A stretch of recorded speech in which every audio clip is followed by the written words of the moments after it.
नमस्कार दर्शक बंधु मु जीवन स्वागत करुच्ची मोर आज आय को नुआ भिडियो। तो दर्शक बंधु सुभोदय योजना पैसा आपर आउ कि समय मध्य आपर बैंक में एड होगापी जाऊँगी। तो क्रेडिट नु आप बैंक अकाउंट को आपको ट्रांसफर करने सरकार जाऊँगी जहाँकि आपर 5,000 टंका लेखा आप सरकार आपको ट्रांसफर करेंगे। तो कौन बैंक आप जानापी चाहते कौ बैंक को आमर पैसा आसी तो मुझे आपको स्टेप बाय स्टेप आपको जनाऊँ।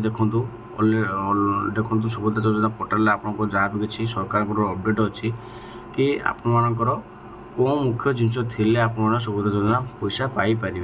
तो देखो ये आपको लिखाई जोटा कि आपको बॉक्स द्वारा चिन्ह चिन्ह करदे सुभद्रा अधीन जदि आपने लाभ पाइबा चाहते ताहले आपर यही तीन जिनस आपको निहाती दरकार। जो महिला योग्य अटंती सुभद्रा अधीन लाभ पाइबापी एवं आवेदन कर सुभद्रा पैसा को तो से सुनिश्चित यही जिन करने पड़ो। प्रथम कौन अच्छे आपर ना आपर से निज नाम आधार कार्ड एवं आधार नंबर रहा आवश्यक। आपंकर निज निज नाम आप आधार कार्ड रहा निहाती आवश्यक एवं आपणकर निज ना सहित सब जिन करेक्शन थी दरकार जमीक आप डेट ऑफ बर्थ हो कि आपंकर निज आधार कार्ड हो कि आप मोबाइल नंबर लिंक जोटा अच्छी से आपको निहाती थी आवश्यक। दुईरे कौन अच्छी ना से निश्चित भाव में से मोबाइल नंबर को आधार कार्ड सहित लिंक करेंगे मैंने आपको मोबाइल नंबरटा आधार कार्ड सहित कन्फर्म निहाती भाव करने आवश्यक जोटा कि सी आपको जनई।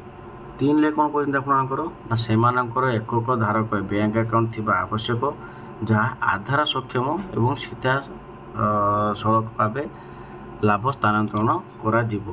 ठीक अच्छे। तो आपको ये सी तीन टा जिन आपको कहते करने तो तीन टा जिन आपणकर निहाती भाव रहा दरकार। ठीक अच्छे। आ गोटे कथा से कौन लिखुं देखो आपको जदि आधार कार्ड आपणकर मान डीबीटी ना देखो ये लिखाई आपणकर कि जदि हिताधिकारी एक आधार सक्षम एवं डीबीटी सक्षम बैंक अकाउंट ना तेबे एकक धारक अकाउंट खोलवा माने बैंक अकाउंट को आधार सक्षम करवा एवं बैंक अकाउंट को डीबीटी सक्षम करवा एवं ई केवाईसी संपूर्ण करने तो सुजोग प्रदान कर।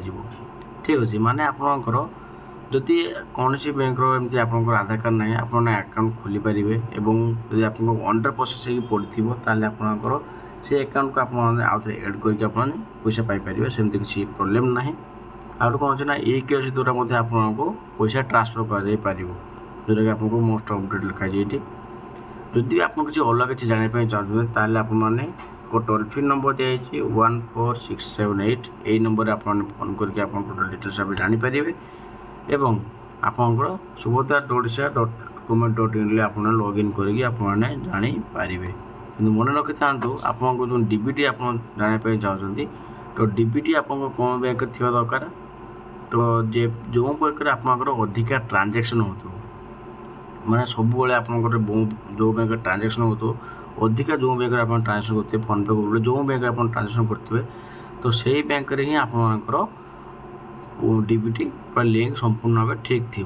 ठीक अच्छे। तो यहाँ हूँ मुख्य कथा और आपंकर जो बैंक डीबीटी केवाईसी थी से बैंक भी आप 100 टंका आसो आप जानापी चाहते ताले आप कमेंट कर कहीदेवे आपंकर कौ बैंक डीबीटी लिंक अच्छे आपको जनईदेवी। पूर्व सकाल भिडियो आपको कही सारी कि आपंकर कौ बैंक खाता पैसा जीव। ठीक अच्छे। तो जब भिडियो भल लगी तो भिडियो को लाइक कर चैनल को सब्सक्राइब करने जमा भी भूलु।